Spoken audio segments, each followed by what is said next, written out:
The heist didn't begin with a gunshot. It began with silence. Silence that lasted exactly 43 seconds.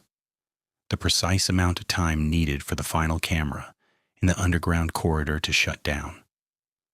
Mason stared at the monitor without blinking. He knew every sound that system made. He knew when the ventilation shifted tone, when a relay skipped for a fraction of a second, when something wasn't supposed to happen. Nothing happened. That made him uneasy. They weren't robbing out of impulse. They weren't bandits. They weren't addicts with guns. They were a crew. Clean. Organized. Years of experience, 4 of them. 1 mind, 1 field leader, 1 technician, 1 who could go where no one else fit. This time the target wasn't a regular bank. From the outside, the building looked dead, a closed branch, outdated logo, dirty windows. But 3 levels below, there was a vault that didn't exist in any registry. Money without origin. Deposits belonging to people whose names weren't spoken. That was why they were there. Everything went too smoothly. The guard didn't even have time to stand. The teller was shaking but didn't scream. The manager handed over the card immediately. Mason didn't like that. People usually made mistakes. Here there were none. Eli controlled the room, his voice low and precise. No threats, no shouting. "Sit down, look at the floor. This isn't about you." Jonah was already moving down the corridor toward the vault. The vault doors opened more quietly than expected. Inside, cold air, metal shelves. But not the way it should have been. The main chamber was nearly empty. A few old safety deposit boxes, no bags, no packages. Reed cursed under his breath. "There's no money here." Mason checked the time. They had minutes. They didn't have answers. Jonah was sent to check the auxiliary section, a smaller space, no cameras, reserved for personal items. That's where he found one thing. The box had no markings. It wasn't locked. There was no reason for it to be there. The wood was old, cracked, like it didn't belong in that place. Inside, a metal object, heavy, dark, covered in symbols Jonah couldn't connect to any language. He didn't feel fear. That came later. What he felt was need, not greed, not curiosity, a need to not leave it there. He slipped it into his bag without telling anyone. They pulled out calmly. No panic, no gunfire, no alarms. But in the van, no one spoke. Mason watched the rear view mirror. Eli gripped the wheel. Reed stared at his hands. Jonah felt his bag growing heavier with every mile. "What did you find?" Eli asked. Jonah shrugged. "Something strange, nothing valuable." That was the first lie. The night after the heist felt wrong. Not because of nightmares, because of the silence. Motels always had noise, cars, air conditioners, people. That night, nothing. Mason couldn't sleep. He felt like his thoughts weren't moving correctly, as if someone was rearranging his memories. Reed heard knocking inside the walls. All was 3 taps. Eli dreamed he was standing in front of a vault that was closing, while someone on the inside begged to be let out. Jonah woke up soaked in sweat. The amulet lay on the table. The bag was still closed. On his forearm, just below the elbow, his skin was red, as if hot metal had been pressed against it. In the center of the mark, a symbol. The same one carved into the object. The heist was over. But what they had taken with them had no intention of staying stolen.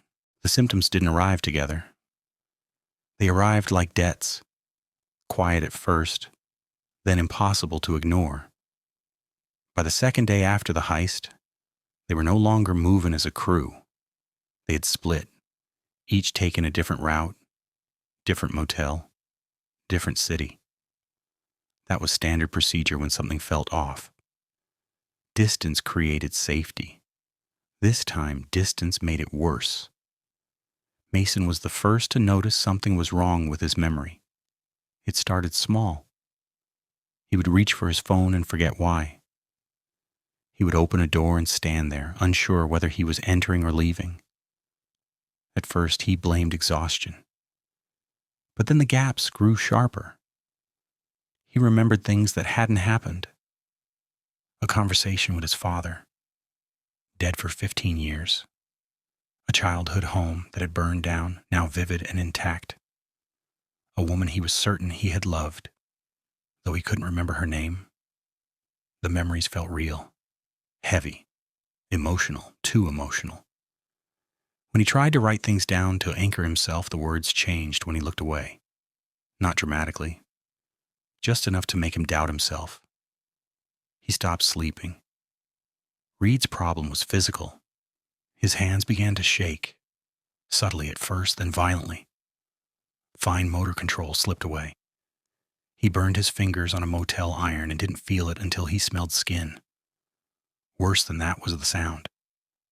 The knocking followed him. Always 3 taps. Never louder, never softer. Walls, ceilings, inside vents, inside pipes. He tore open drywall in one room, desperate to find the source. There was nothing behind it but insulation and darkness. The knocking continued anyway, now closer, as if coming from inside his chest. Eli's symptoms were quieter, but more dangerous. He started seeing patterns. Everywhere. License plates aligned into sequences. Billboards seemed to respond to his thoughts. Strangers on the street held eye contact a second too long. He became convinced they were being guided, not chased. Guided. Every decision he made felt like it had already been made for him. And then there was Jonah. Jonah didn't deteriorate. He improved. His reflexes sharpened. His sleep shortened. His thoughts felt clear, focused, almost euphoric. The mark on his arm darkened, the symbol becoming more defined, like ink settling into skin. He started talking to the amulet, not out loud, not consciously, but when he held it, ideas formed fully shaped in his mind. Certainties, instructions. It showed him images when he closed his eyes. Water, rock, an island surrounded by fog, and the others, waiting. 3 days after the heist, all 4 of their phones rang at the same time. Different cities, different numbers, same moment, no caller ID. When they answered, there was no greeting, no introduction, just a voice, flat, calm, and unmistakably human. You took something that doesn't belong to you. None of them spoke. You will not survive apart. The line stayed open, no static, no background noise. Go where you're told. Each phone vibrated once. Coordinates appeared on the screen. An island, remote, uninhabited, no official name. You have 48 hours, the voice said. After that, the choice will no longer be yours. The calls ended. Mason tried to throw his phone across the room. It slipped from his hand and landed gently on the bed, screen still glowing with the coordinates. Reed smashed his phone against the sink. The screen cracked, but the coordinates remained visible beneath the shattered glass. Eli stared at the map for a long time before exhaling slowly. Jonah smiled. The journey to the island felt unreal. They didn't travel together. They couldn't. Something kept going wrong whenever 2 of them got too close. Missed flights, wrong exits, sudden panic attacks. It was as if they were being herded separately, forced to arrive alone.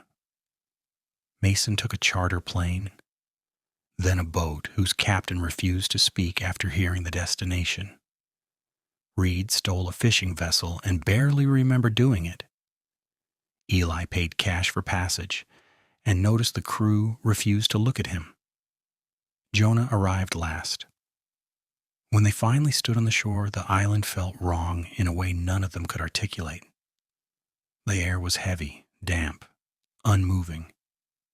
No birds, no insects, no wind. The island was larger than it looked from the water, covered in dense forest and jagged stone. At its center rose a hill bare and dark, like something had been burned away long ago. They didn't greet each other. They didn't ask questions. They all felt it. This wasn't a meeting point. It was a narrowing. As night fell, the fog rolled in from the sea, thick and soundless, swallowing the shoreline. Somewhere deep in the forest, something moved. And for the first time since the heist, the amulet grew warm in Jonah's hands. Not like metal, like skin. Night on the island did not fall gradually. It arrived all at once. One moment the sky was a dull gray. The next it was black. No stars, no moon, just a thick ceiling pressing down on them. The fog crawled between the trees like something alive, wrapping around their legs, muffling every sound. They finally spoke. Not because they wanted to, but because silence had become unbearable. "We're not staying together," Mason said. His voice sounded wrong to his own ears, flatter than he intended. "That's how people panic. That's how mistakes happen." Eli shook his head slowly. "That's not why we're here." Reed swallowed hard. The knocking had stopped the moment his feet touched the island. That scared him more than the sound ever had. Jonah stood apart, holding the amulet loosely in his hand. He hadn't put it away since arriving. No one asked him to. "Someone brought us here," Eli continued. "Or something. Either way, this place has rules." "What rules?" Reed asked. Eli looked toward the hill at the center of the island. "We'll find out." They moved inland as a group, drawn toward higher ground without ever agreeing to it. The forest was dense, the trees twisted, their branches interlocking overhead like ribs. The ground sloped unevenly, forcing them to slow down, to watch their footing. After 10 minutes, Mason realized something that made his stomach tighten. They weren't leaving tracks. No footprints, no broken branches, no disturbed soil. It was as if the island refused to record their presence. They reached a clearing near the base of the hill. The ground there was bare rock, smooth and dark, with shallow grooves carved into its surface. Circles, lines, symbols eerily similar to the one burned into Jonah's arm. Reed crouched, running his fingers along one of the markings. "These weren't carved," he said. "They were pressed." A sound echoed through the clearing. 3 knocks. Reed recoiled violently, scrambling backward. No, this isn't happening."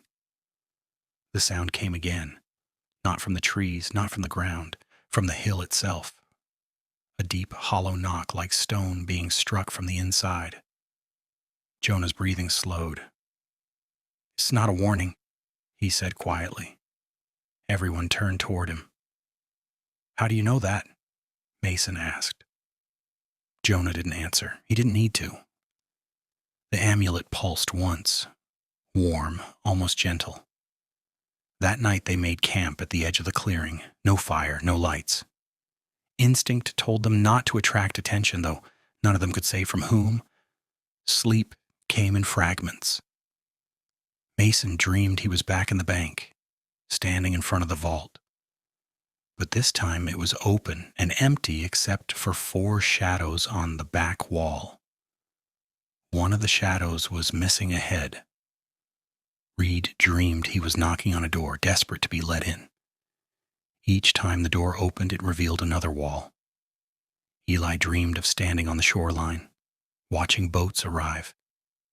Each one carried a version of himself, older, thinner, more afraid. None of them spoke. Jonah didn't dream. He watched. Sometime before dawn, Mason woke to the sound of breathing that wasn't his own. He sat up slowly. Eli was awake too, staring into the fog. "Do you hear that?" Mason whispered. "Yes," Eli said, "and I don't think it's coming from outside." The fog thickened, creeping closer to the camp, pressing in until visibility dropped to a few feet. Shapes moved within it. Not clear forms, just distortions, like heat ripples in the dark. Reed began to shake again. "We're not alone." "No," Jonah said, "we're being narrowed." The ground beneath them trembled slightly. From the clearing, a new marking appeared on the rock. Fresh, dark, as if burned into existence. A line, a boundary. Crossing it felt wrong, but staying inside felt worse. Eli made the decision without speaking. He stepped forward, crossing the line. Nothing happened. Then Mason followed. Then Reed. Jonah was last. The moment his foot touched the other side, the fog withdrew, suddenly, violently, as if pulled away by an unseen force. The forest beyond the clearing was gone. In its place stood stone walls, ruins, ancient, circular, descending into the earth like a throat. At the center, a stairway spiraled downward, disappearing into darkness. Carved above the entrance, in symbols they all somehow understood without reading. "Only one leaves whole." Reed laughed, a broken, hysterical sound. "So that's it then." Mason felt his memories slip again, fragments falling away as something else settled in their place. Eli tightened his jaw. "This isn't about punishment."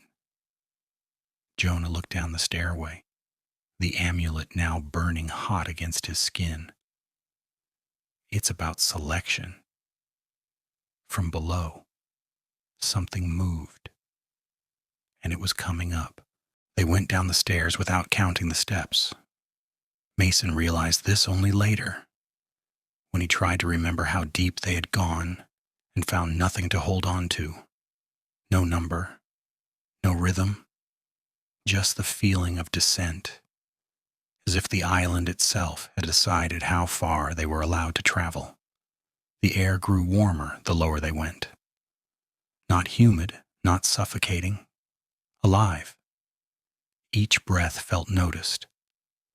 The stairway opened into a vast circular chamber carved entirely from stone.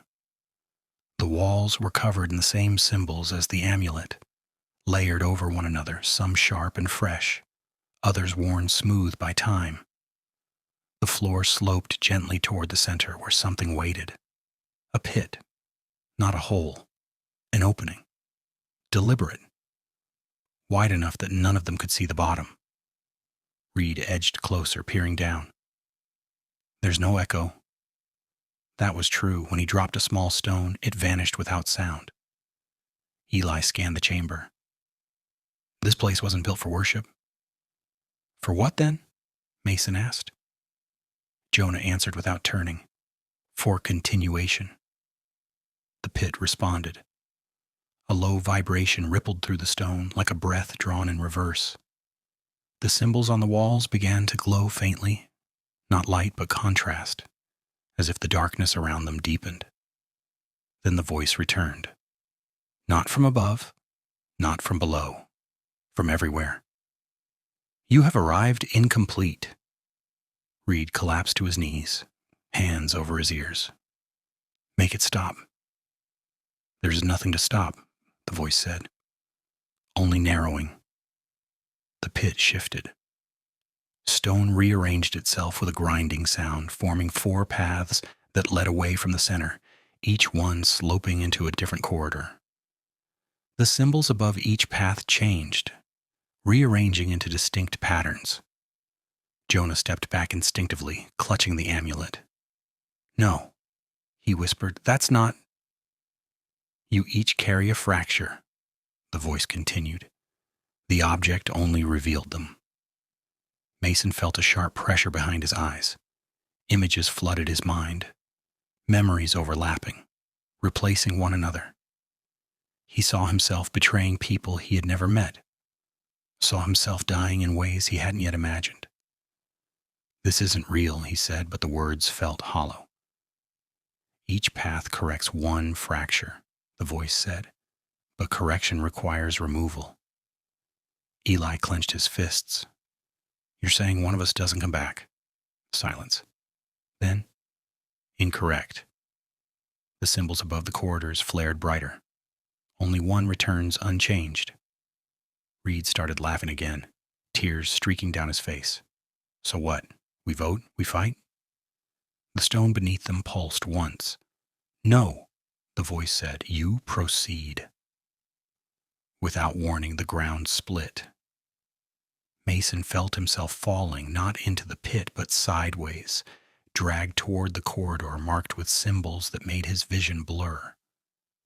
He screamed, reaching out, but the stone walls rose between them instantly. Reed vanished down another path, his cries cut short.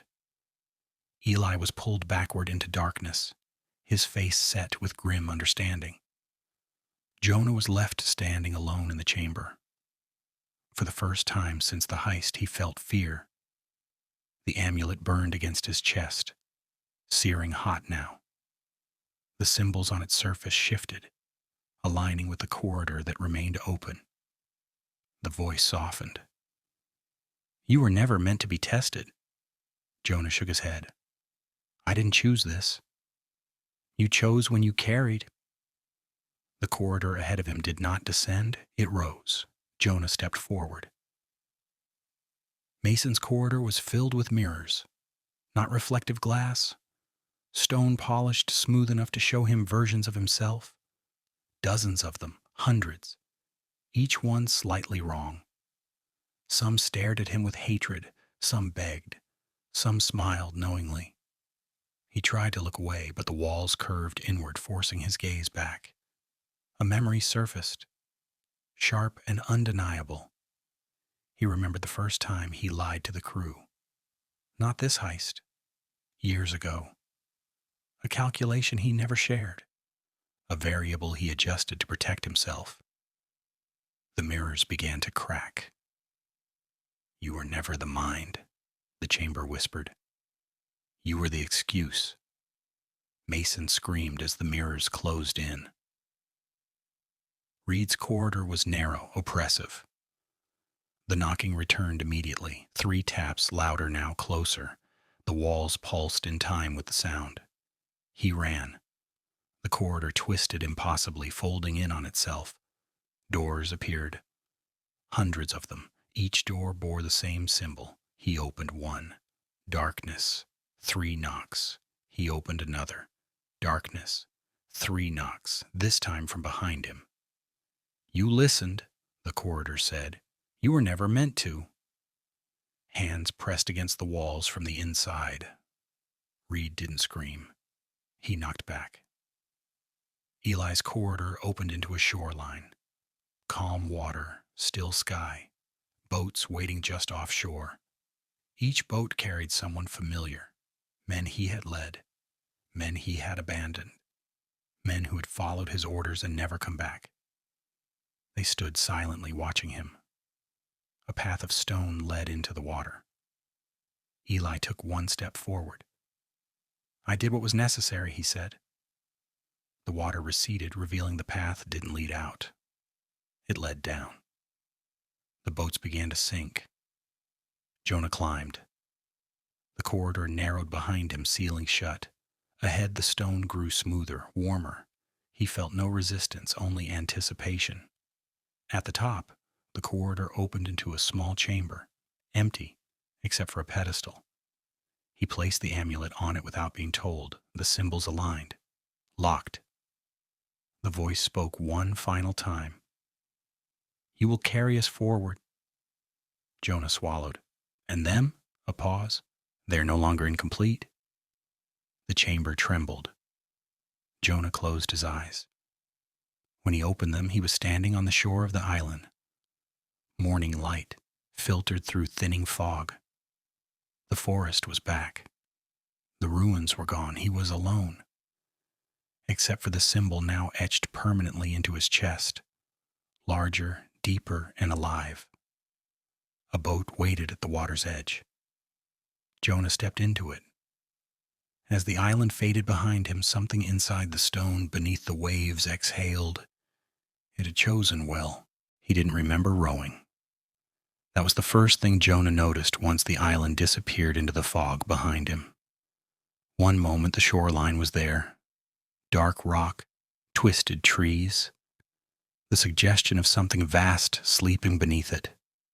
And the next, only open water remained.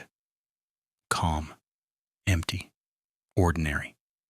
Too ordinary. The boat drifted toward the mainland on its own, cutting a straight line through the water without sail or engine. Jonah sat still, hands resting on his knees, breathing slow and steady. His heart rate was perfect. His thoughts were clear. Too clear. He touched his chest. The symbol was no longer just carved into his skin. It felt structural, like bone beneath flesh. Like something that had always been there and had only now been revealed. It didn't burn anymore. It hummed. Soft. Constant. Reassuring.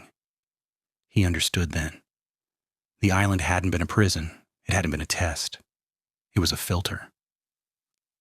The authorities would later call the heist unsolved. 4 men entered a building that no longer officially existed. 3 never reappeared. 1 was briefly questioned and released for lack of evidence. Security footage corrupted itself. Witness statements contradicted one another. The vault, when investigators finally reached it, was empty. No box, no symbols, no sign anything unusual had ever been stored there. The case died quietly, but the effects didn't. Mason's body was never found, but pieces of him surfaced. A man in Nevada reported memories of crimes he never committed, relationships he never had, entire years that didn't belong to him.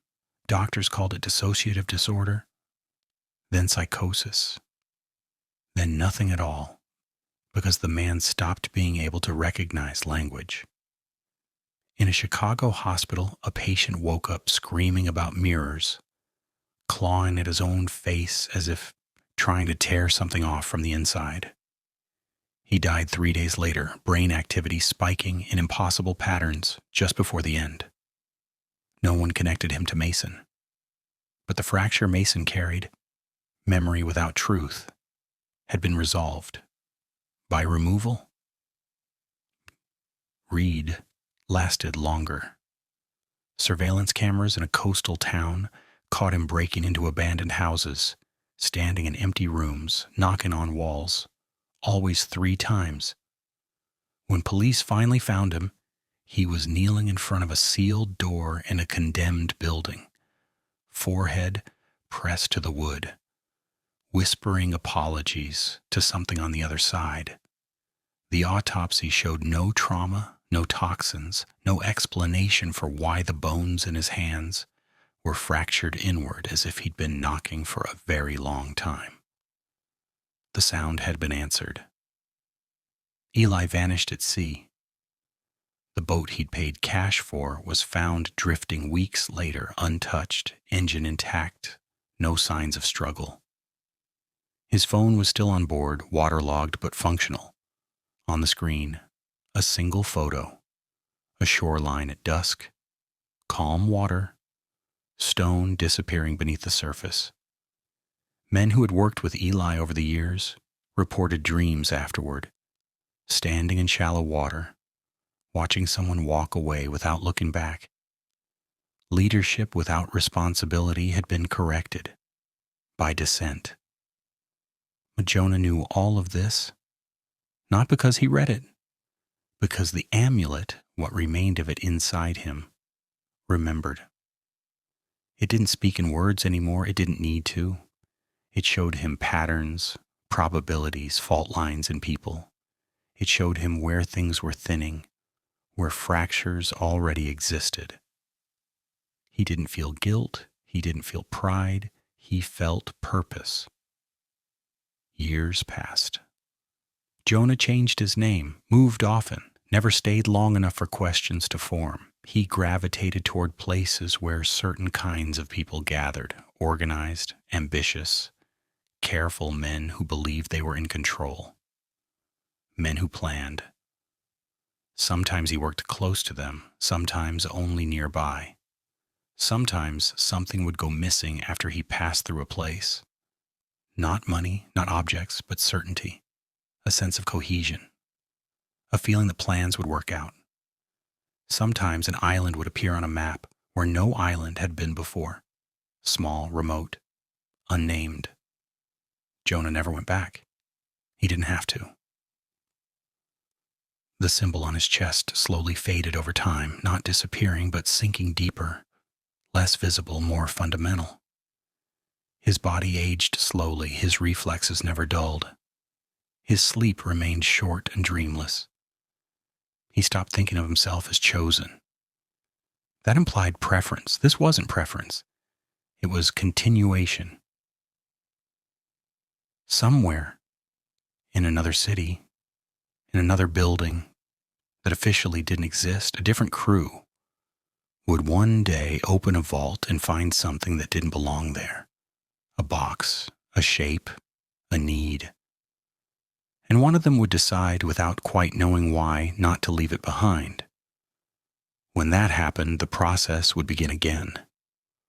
Not as punishment, not as revenge, but as maintenance. Because fractures are inevitable, and only one ever leaves whole.